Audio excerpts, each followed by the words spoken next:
Hello and welcome to the Good Old Days of Radio show. This is John Tefteller, your host, and we have a special guest today.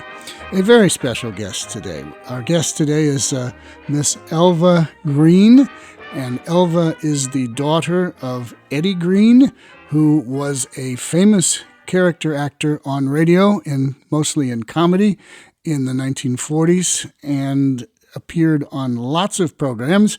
So the first thing we're going to do is welcome Elva Green to the show and talk a little bit about Duffy's Tavern and her father. So, Elva Green, welcome to the Good Old Days of Radio show. You have written a book about your father, and that book is available, and we can talk about that. But just in general, why don't you introduce yourself a bit and talk about whatever you want to say in relation to your father and his work in radio. Hi, John. Hi, Elva. Nice to meet you over the phone. I'm trying to follow proper etiquette, and they say you should always say hello to the host. That's okay. We're very loose on this program, so we follow as much etiquette as we can, but sometimes we go off too, so don't worry about it. Okay. We'll just have a casual conversation that will be heard by millions and millions of people. Ha ha. Right. Thank you. Sure.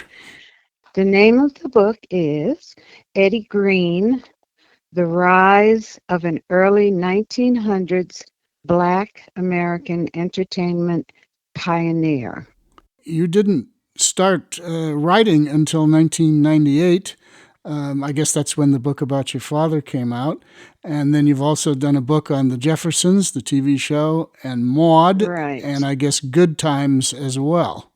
It's Maude and Good Times are coming up. Oh, they haven't come out yet. Oh, okay. No. So just the book on the Jeffersons. Actually, the book on my father was the first book. That came out in 2016. Okay. Yeah, I didn't start actually writing the book until 2014, but starting in 1996 is when I came up with the idea to write a biography on my father. I have a grandson who's now grown, but at the time he was a youngster, and he was born with learning difficulties. And when he was in kindergarten and first grade, he would always say that he couldn't do something. He couldn't work out a math problem, or he couldn't get, something correct. And, I knew that I had a father who had become successful in life, and that Eddie was a black man, first of all, born in 1891. And the fact that he had become successful before he died was a big deal to me. And I just decided I should just write a book about my father for my grandson, whose name is Edward also. When I decided to write the book, I knew about 10% of what was finally wound up in the book. So I wrote the book to help my grandson see that no matter what his obstacles were, his difficulties, he could do whatever he set his heart out to do. And, I could say, see, look at your grandfather. Well, that's good. And the book is available still? You still have copies available for people? Oh, yes. It's still available. People are still purchasing it. And, it's funny because my brain never went past the point of writing the book. I started out, I was a secretary for 30 some odd years. That's the work that I did. And I had no intention of becoming a writer. I just wanted to write this book, give it to my grandson, and that was as far as my brain went. The fact that I had to market it, and people were going to buy it, and that I was going to be interviewed, and none of that entered my head. Well, if you don't do those things, you don't sell very many books. Yeah, I know. I understand that now. Now, yeah, now you now you understand it. But yes, yeah, you have to. People think, oh, I'll just write a book and I'll be done with it. No, you have to get out there Exactly. and promote it and make sure people are aware of it, which is why you're on this program. Even though it's 2016 when you wrote it and it's 2023 now, there's still people buying the book. And that's good. That shows there's a Yes. great interest in what your father accomplished and as an inspiration to his grandson. I guess it would be your grandson. Yes. So yeah, Yeah. yeah, that's a And great thing. So here you are, still promoting the book, 6 7 years right. later. And I'll be promoting it tomorrow at a presentation I'm giving for the Jeffersons. It just, I was just so into getting this book out, and I mentioned it before, but in 1996, my grandson was like 6 years old, and my mother had gone to Central Library in Los Angeles, and she found this book, Blacks in Blackface. And in the book, someone mentioned that, well, the writer of the book mentioned Eddie Green. And he wasn't in blackface. There was no pictures, but there was a picture of him on stage doing an Amos and Andy bit. And I took that picture and just ran with it. And, as time went on, things happened. Mom got sick and, life butted in, I would say. And, but it was a good thing because through the years that I was able to research, I discovered that 90% of what I found out about Eddie, Mom hadn't told me. Hmm. Um, Do you yeah, have any insight as to why she didn't tell you any of these things? probably because when when they were married, she was 22, I think, and Eddie was 55. And he was somebody by the time she married him.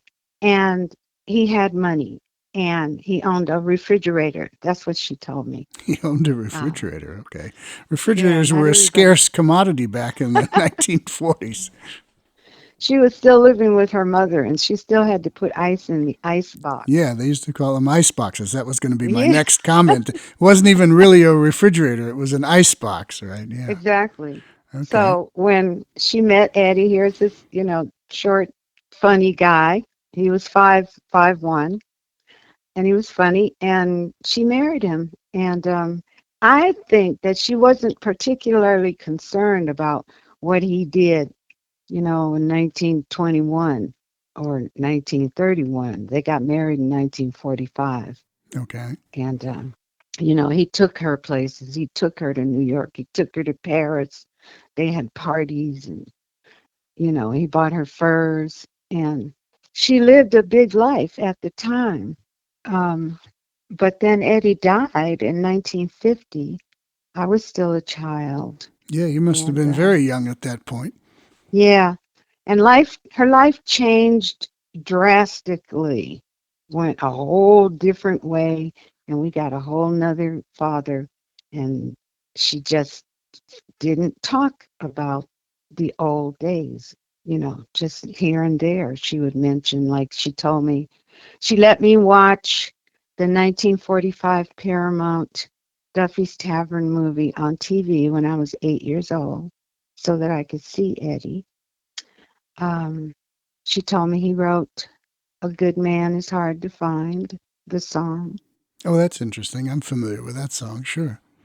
Mae West She, recorded that at first, I think.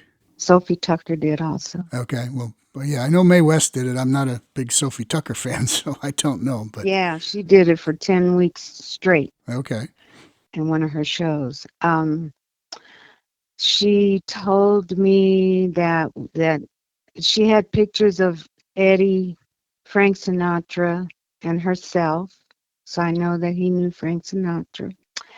She also told me that, he never did blackface. And that was about it. She told me that he left home when he was 9 years old.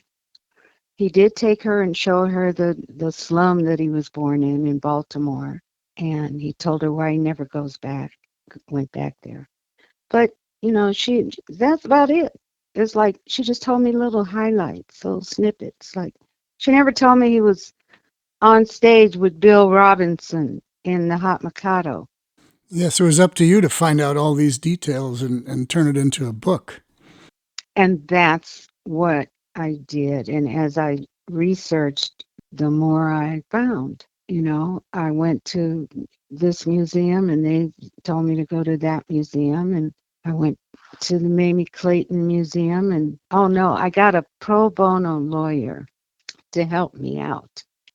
And he was at the Oscars Museum in Beverly Hills. Yes, that's the Margaret Herrick Library. Margaret Herrick Library. And while he was there, he punched in Eddie's name and came up with some things and told me, you need to get to Margaret Herrick Library.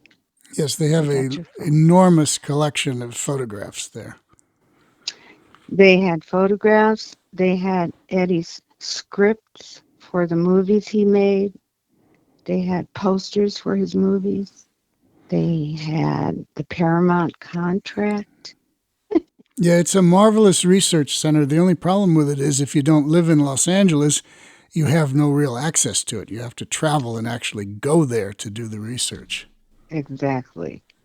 And that's the big problem that I had with other things, such as getting copyrights for the 30 songs Eddie wrote, or going to Washington, D.C. to get copies of things. Yeah, you have to go to the Um, Library of Congress and the Copyright Office and all those places. exactly. And I didn't have a car when I first started, so I was always on the bus. But I went everywhere. I went to libraries. I went to the Mormon church on Santa Monica Boulevard in LA. They have a wonderful room. It's a section where you can go in there and use their computers for free on certain days. And they have information on all different types of things, all different ethnicities, going back to the first copy of the Constitution. um, they helped me find a lot of information on Eddie. So it was a big deal. And by the time I finished, and then mom passed in 2010, so I decided to spend all of my time just focusing on the book. So it took me till 2016 to finish the research and write it and get it out. Well, that's an awful lot of dedication that you did for that. All right, we're going to play an episode of Duffy's Tavern in a couple minutes here, but before we do that, can you tell our listeners a little bit about Eddie's work in radio that they may be familiar with or may not be familiar with besides Duffy's Tavern? We'll start with that and then we'll get to Amos and Andy after that. He did Jubilee Radio for the soldiers, for our soldiers in World War II. Yeah, Jubilee was an armed forces radio program dealt mostly with music. Yes, mostly his was comedy. He did comedy, and that's like he did a skit where he worked with Ernie Bubbles Whitman, who was the MC for Jubilee, and Lena Horne was the guest. And one Christmas, Private Eddie Green got Lena Horne as a Christmas present. Okay. Yeah, that was a good that was a good show. Rudy Valley was the person who fell in love with Eddie, evidently, like 1934 or 36, and he had Eddie on the show, and he liked him so much he brought him back quite often. So he started out with Rudy Valley on the radio, and he did the Royal Gelatin Hour. He did a show called The Pursuit of Happiness, um, the Columbia Workshop, the Stage Door Canteen, Gildersleeves. That surprised me. Yeah, the Great Gildersleeve. Yes. That I know that was a big deal at the It time. was a hugely popular program. I think it was actually a Yeah. little bit more popular than Duffy's Tavern, although it probably was close. Yes, yes. Um, he did the fabulous Dr. Tweety. Okay, that's not one I've heard. Yeah. That was with the gentleman who played the wizard in The Wizard of Ray Oz. Bolger. No, no, No, no. Frank Morgan. Yeah, Yes. Frank Morgan. Right, It was right, originally it was right. supposed to be W.C. Fields, but he backed out. Uh, yeah, and, the folks on 4th Street, Fleischman's Yeast Hour, the General Tire Review, and on and on. Do you know how he He did wound all. up on Duffy's Tavern? I don't know exactly how it happened. Um, I read a book by Martin Grams on Duffy's Tavern. He wrote a tome, and I don't even think it mentions how exactly Ed Gardner discovered Eddie, or when he came to his office, or if he had an interview. But at that time, Eddie was coming up. He was doing all these radio shows. Rudy Valley was like his mentor. And I guess he was just, the funniest guy going at the time. Well, Rudy Valley was hugely popular during the 1930s and 40s, and he had a lot of influence on a lot of people. So if Rudy Valley was mentoring him, I'm sure that resulted in all kinds of radio work. Exactly. And his he was on. He evidently somebody said, Eddie couldn't open his mouth without being hilarious, and so he got chosen for many shows. For instance, he was one of the comedians that broadcast to Admiral Byrd on the Antarctic. Oh, okay. Yeah, I think that In recording actually exists somewhere, although I have not heard it. right, 1929, Eddie was chosen. Yes, Um, supposedly that exists at the Library of Congress, but they haven't released it to anyone at this point. okay. So by that time, Eddie was becoming very well known. So I just assumed that Ed Gardner was looking for somebody funny, and he picked Eddie, and they wound up being good friends, very very good friends. For those who don't Um, know, Ed Gardner is the main star of Duffy's Tavern. He played Archie, the manager, but he also was heavily involved in getting the show written and on the air. So, yes, that makes sense. yes, he was the creator. Yes, All right, and we're and going to hear an episode of Duffy's Tavern that you actually selected to be played here so our audience can hear your father's work. Uh, Thanks to the miracles of somebody saving the transcription discs. Many of them were thrown away, but some have survived, and this one apparently has survived because we're going to hear it. Can you tell us anything about this particular one before we hear it, or do we just need to hear it and then we'll talk about it afterwards? What do you prefer? I've forgotten which one. It's the one where he sings. Oh, Oh, producer Daniel says it's the one where Eddie sings. yeah, he sings Candy. I just looked up on that one day. I haven't listened to it recently. Okay. Um, Well, we're going to I hear it forget what it was together. about, but All right. yeah. Well, we're going to hear it together. I don't know if you're aware of this, but most radio programs, a very small percentage of everything that was done on radio back in the 30s and 40s actually survives.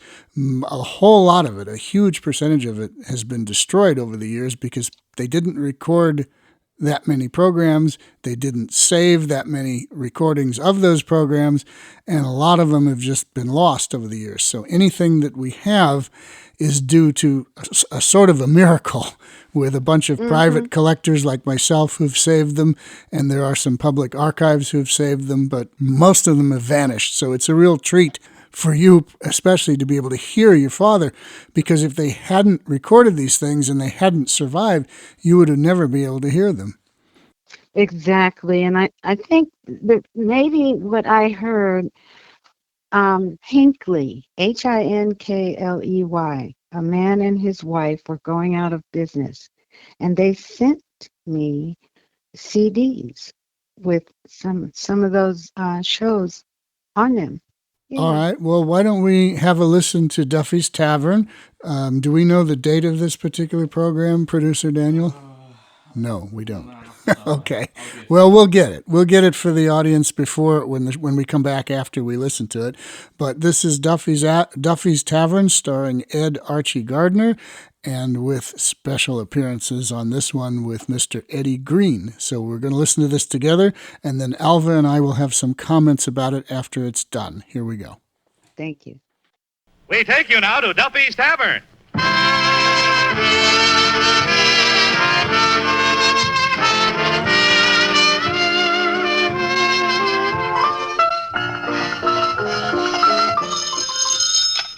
Hello, Duffy's Tavern. Where do you late meet to eat? Archie, the manager speaking. Duffy ain't here.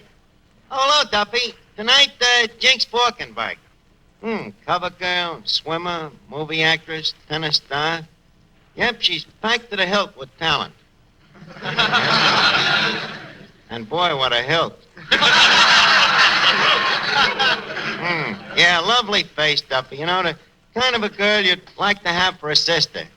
Only if she was, you'd wish she wasn't. Yeah, but tonight I got other things on my mind, Duffy. Huh? Well, look, now that we're closing up the joint, I might just as well tell you that I'm quitting. Huh? Well, look now. For 15 years, you have worked me like I was a dog. You treated me like the dirt on your feet. You bawled me out like I was a thick-headed jerk. You paid me wages that even a moron wouldn't work for. Huh? Well, I got me own reasons for quitting.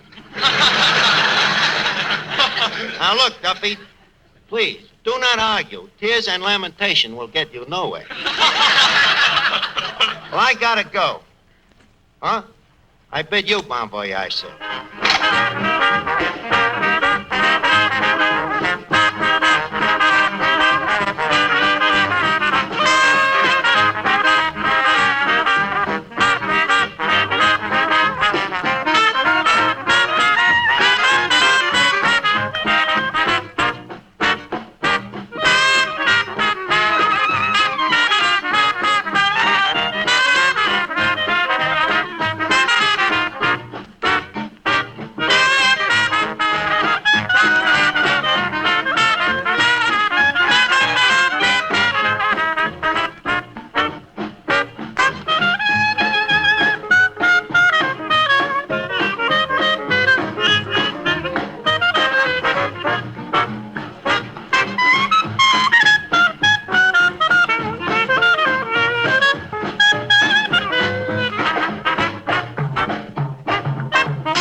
Don't bother me now, Eddie. I gotta check this ad for trypographical errors. Let's see. Available. High-class Maestro D Hotel. Harvard graduate. Also some high school. Wonderful executive. E-C-K-X. Z-E-C-K-Z. Y-O-U-U? No, I think I got one diphthong too many. Hey, Eddie. Yeah? How do you spell executive? Executive? E-X-E-C-U-T-I-V-E. Eddie, leave us not guess, shall we?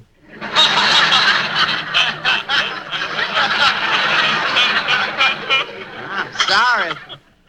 But you really gonna leave this place, Mr. Archer? Yep, Eddie, the cast has died. I already told Duffy. And boy, what a relief, you know? For the first time in 15 years, I feel freedom coursing through me veins. Yes, sir, Eddie, when I leave this job, I'll be walking on air. And living on it, too. Don't worry, I'll do okay. I've learned a lot from working for that dirty miser. You have? Yes, sir. Next time a boss tells me I'll only have to work 80 hours a week, 6.5 days for $15, brother, I'll get it in writing. When I think how that Duffy has pushed me around, well, I don't have to tell you, Eddie. You know how much I've taken from him. And without getting caught, too.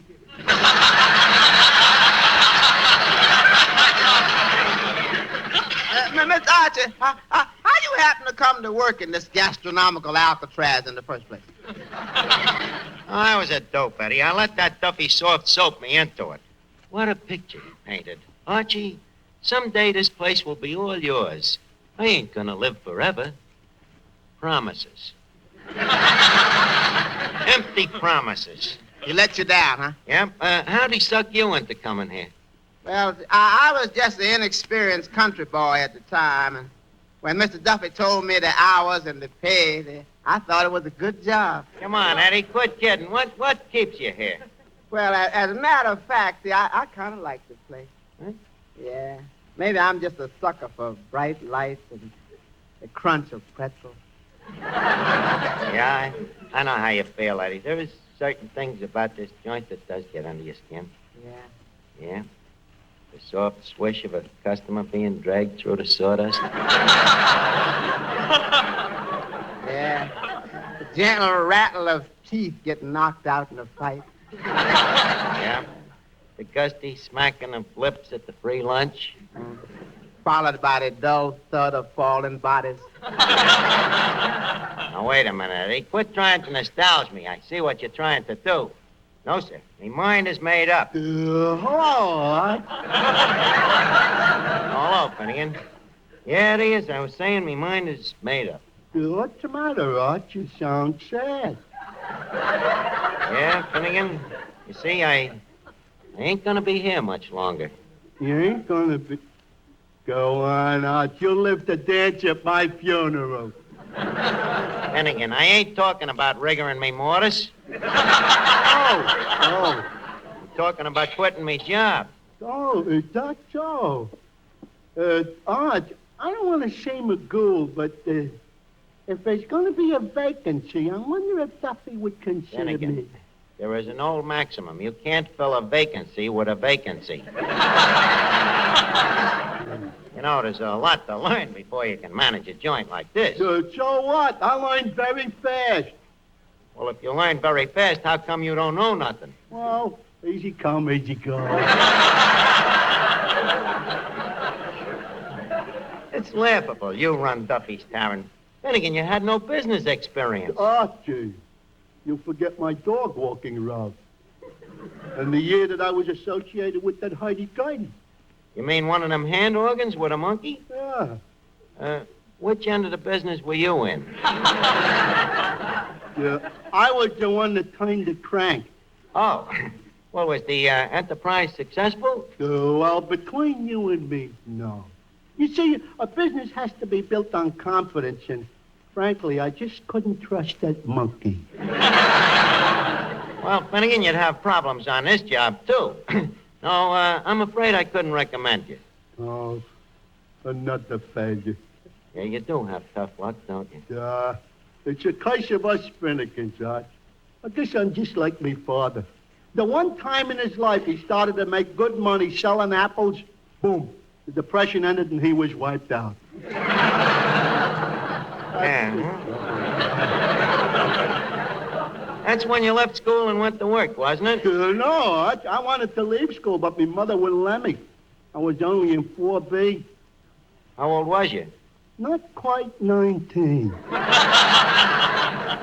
Yeah, besides, my mother wanted me to stay until I learned to read and write. Well, did you? No, it was terrible. First, I could read and I couldn't write. And I finally learned to write and I forgot how to read. Boy, it was a vicious cycle. Well, then why didn't your mother let you go to work? She was afraid it would interfere with me education. Well, which was your first job, the dog walking or the hurdy-gurdy? Neither one. I started as a panhandler. Then again, you a panhandler? Not for long, Arch. It wasn't for me. Asking strangers for a nickel for a cup of coffee, I got sick of it. Why, it sounds like easy money. Yeah, but who could drink all that coffee?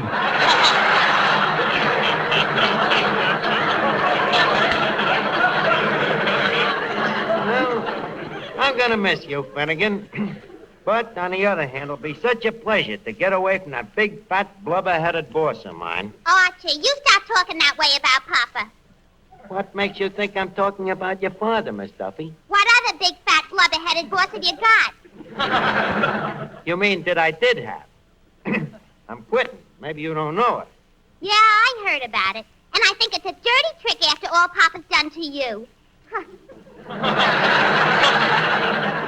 What gratitude. Why, Papa made you what you are today. You're worthless, good for nothing. Hey, maid, look, Miss Duffy. I have worked for your father 15 years, man and beast. And if I had it to do over again, it would be over his dead body. What an ingrate. After Papa picks you up, gives you a swell job, treats you like a son, lends you money whenever you want. 30% interest? Well, he has to protect himself lending money to a fellow with a job like yours. But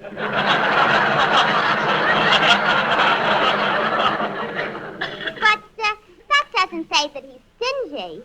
Well, then I'll say it. Getting dough out of that guy is like trying to get blood out of a tourniquet. Look, Archie, you don't know him like I do. You only know Papa as a boy, but I know him as a father. And believe me, people like him don't grow on trees. No, they swing from them. Archie, you don't understand him. Just because he's not the flashy type of a boss who likes to show off to his employees by giving them large salaries. He's certainly been good to me. He has, huh? Yeah. Whenever I wanted a few extra dollars, he never stopped me from going out and working for it. You don't understand him.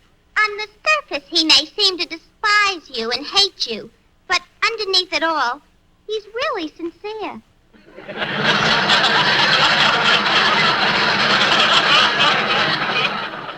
Well, I'm glad to hear that. Believe me, tonight when you told him that you weren't coming back, he just sat there with a lump in his throat. No kidding? Yeah. He was so shocked he swallowed a pig's foot whole. He did, huh? Really? Gee, maybe I'm... No, sir, I gotta be strong. Now, leave me alone, Miss Duffy. Jinx Falkenberg will be here any minute, and I want to get this ad mailed. Now, let's see. Wonderful executive. Tall, suave, nifty appearance. Will deal with principals only. Hot dog or hamburger stands need not apply. Well, I guess that does it. Hello, Duffy's Tavern. Archie, the future ex-manager speaking. Oh, it's you, huh? Well, I ain't changed my mind one eye either. No, sir, I'm still quitting. Well, it's your own fault for treating me the way you do, you thick-headed, ugly, stupid baboon. Well, it's time you realized that I'm your equal.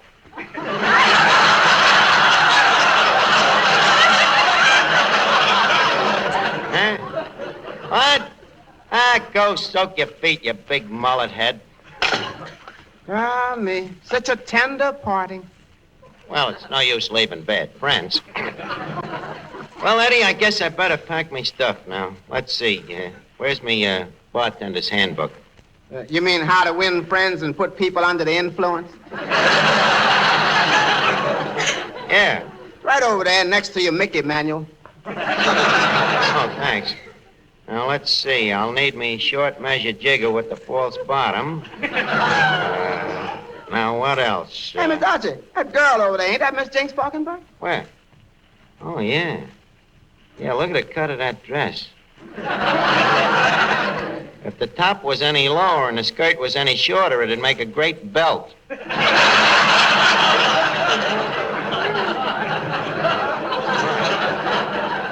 at that, eh? Boy, what an epidermis.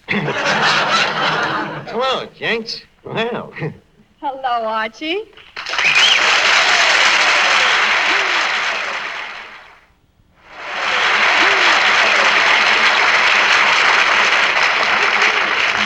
Jinx, I don't know how to greet you. You know, I'm so bedazzled by the glamour of your punctitudinous femininity and so overcome by the delicacy of your scintillating presence, I'm just speechless. Well, I'm glad that's over. So am I. Now, leave us get down to conversation. How you been? Oh, very well, thanks. And you? Fair to middling. You're certainly looking well. Oh, pardon me, I didn't mean to stare.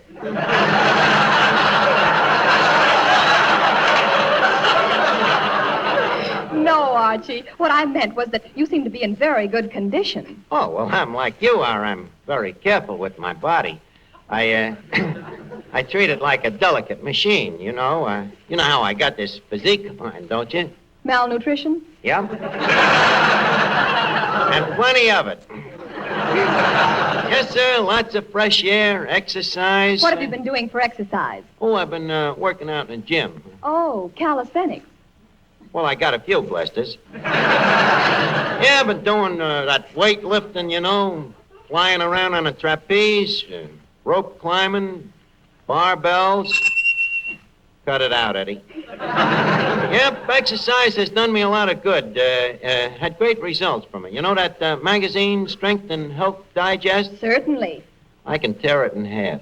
But enough about me, Jinx. You look like you're in pretty good shape yourself. What have you been doing for exercise? Oh, I've been doing a lot of walking. Oh, well, if you want to go out with them kind of guys. That's strictly your own business, of course. Who's the tomato?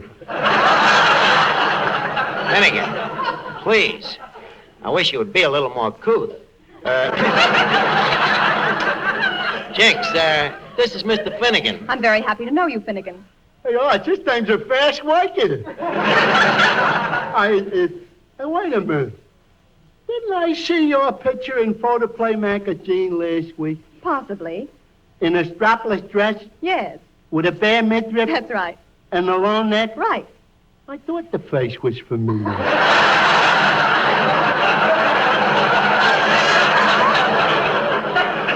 Finnegan, really, I'm embarrassed for you. What was that? I'm embarrassed for you. Well, thanks, Archie. And if I can ever be embarrassed for you, just call me. Finnegan, why don't you go pawn yourself and lose the ticket? Jinx, how come you're in town tonight? I'm going over for the USO. Oh, what are you going to do over there? Well, that's just it, Arch. I don't know what to do. I can't sing and I can't dance and... Well, I got a feeling that in your case, the boys will overlook a lot. Excuse me. Hello? What? No, it's too late to offer me a raise. 25? No, sir. You could make it 50, 75, even a buck.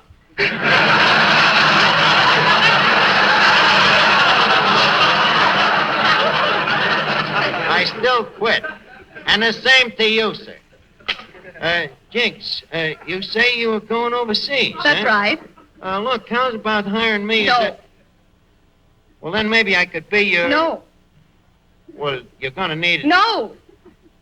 What else can I do well?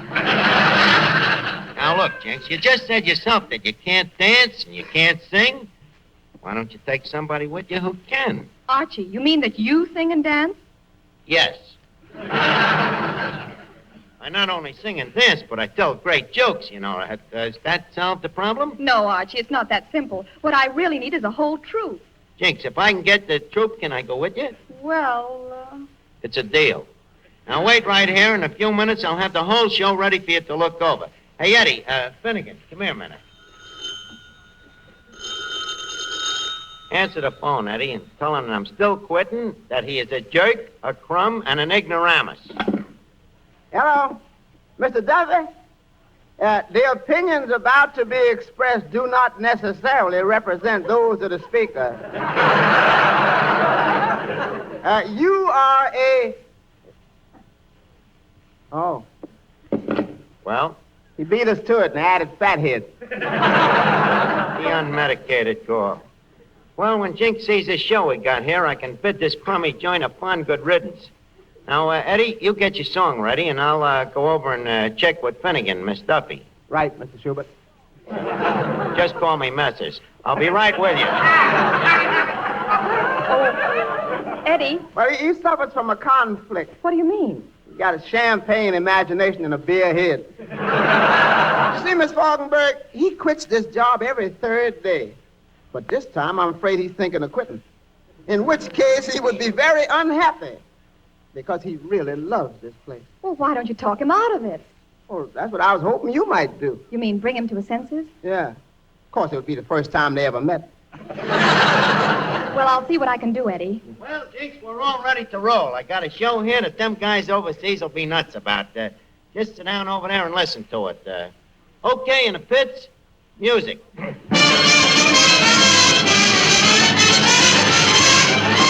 Well, folks...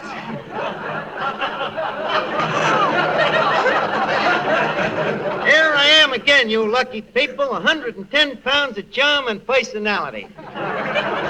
Zero Archie. The slap happy pappy with the snappy chatter that chases away them blues. Yeah, man. You're a bum! That's the idea, folks. Everybody joins in.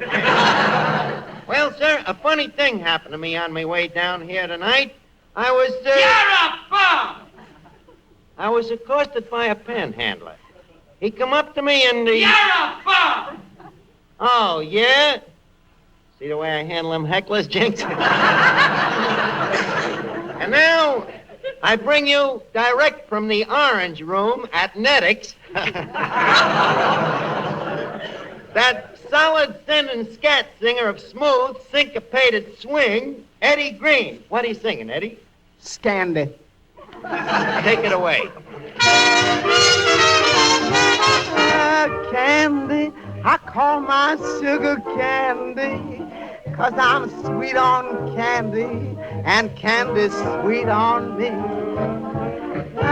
She understands me, my understanding candy.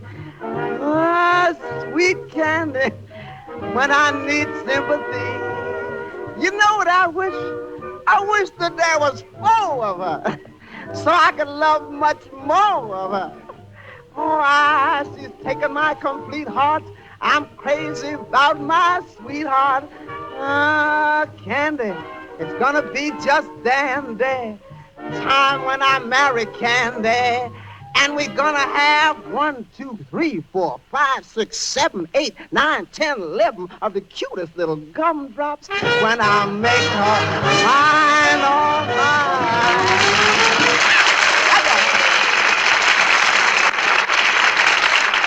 And thank you, Eddie Green. Well, is everybody happy? Are we living? Are we in the groove? Good. Well, sir... A funny thing happened to me on my way. Please, sir, a simple "you're a bum" would have sufficed.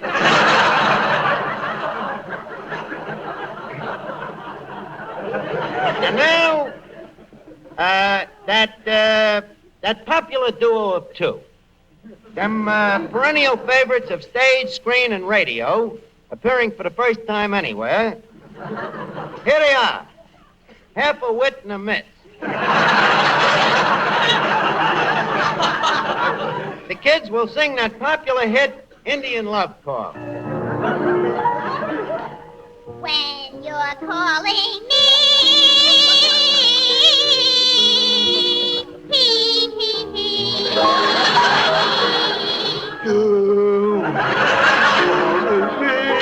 And I'm calling to you.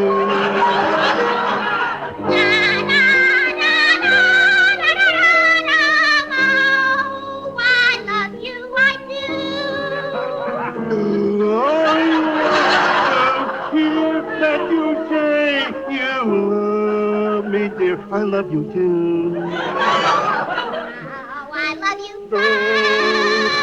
You will And thank you, half a wit and a miss.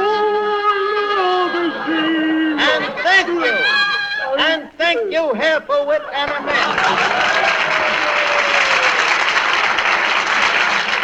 Now, folks, that concludes our early bird floor show. Well, Jinx, what do you think? Wasn't it sensational? Wasn't it terrific? Yes, I liked it. Yeah. Are you kidding? No, it was great, Archie. Those people really love you. You think? Them crumbs around here, what do they know? I don't think they're crumbs, Archie. I think they're wonderful people. Yes, they're so warm and friendly, and they seem to represent all walks of life. Yeah, I guess they do at that. Rich man thief, poor man thief, beggar man thief. Yeah, Jinx, they're really good. Well, Jinx, what about the European trip? But won't you miss these people, Archie? Well, no, I ain't the sentimental type. I can get along without them. Say, Arch, I got a little surprise for you to take with you when you leave. Yeah. Let's see. A little bag of sawdust. Gee, that's nice of you, Finnegan. Yeah, Mr. Archer, I got a little going-away present for you, too. A lock of hair from the moose head. Oh, thanks, Eddie.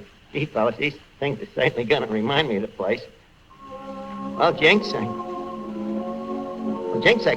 think we'd better start going. Come on. Let's get out of this crummy dump, will you? Will you cut it out, fellas? You see, Archie, they really love you. Huh? Yeah, they do, don't they? Hello? Hello, Duffy. I ain't gonna quit. No, I won't leave, Duffy. No, I'll never leave you. Duffy. He's crying. Jinx, I guess you're right. Tell the fellas overseas I'm sorry, but my place is here, bringing happiness to these people. My people. You're a bum! You see, they really love me.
This is the Armed Forces Radio Service.